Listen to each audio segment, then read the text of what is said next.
എല്ലാവർക്കും സ്വാഗതം. ഞാൻ ഇന്ന് ഉണ്ടാക്കാൻ പോകുന്നത് ഒരു കാളനാണ്. കുമ്പളങ്ങ കൊണ്ടാണ് ഞാൻ ഇന്ന് കാളൻ ഉണ്ടാക്കുന്നത്. അതിന് ഞാൻ കുമ്പളങ്ങ അരിഞ്ഞു വച്ചിട്ടുണ്ട്. ഒരു 4 പച്ചമുളകും എടുത്തിട്ടുണ്ട്. ഇത് നമുക്ക് ഒരു കൽച്ചട്ടിയിലേക്ക് ഇടാം. അതിനകത്ത് കുറച്ച് വെള്ളം ഒഴിക്കുക. 1/4 ടീസ്പൂൺ മഞ്ഞൾപ്പൊടി, 1/2 ടീസ്പൂൺ മുളക് പൊടി, പാകത്തിന് ഉപ്പ്. നമുക്ക് വേവിക്കാം. ഒരു അരപ്പ് തയ്യാറാക്കാം. ഞാൻ അതിന് 1 കപ്പ് തേങ്ങ ചിരണ്ടി വച്ചിട്ടുണ്ട്.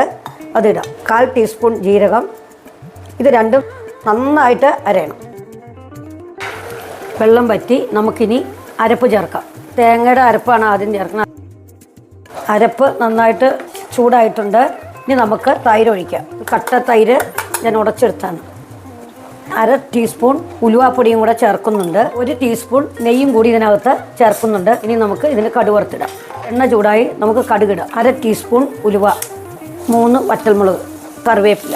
സ്വാദുള്ള കാളൻ തയ്യാറായിട്ടുണ്ട്.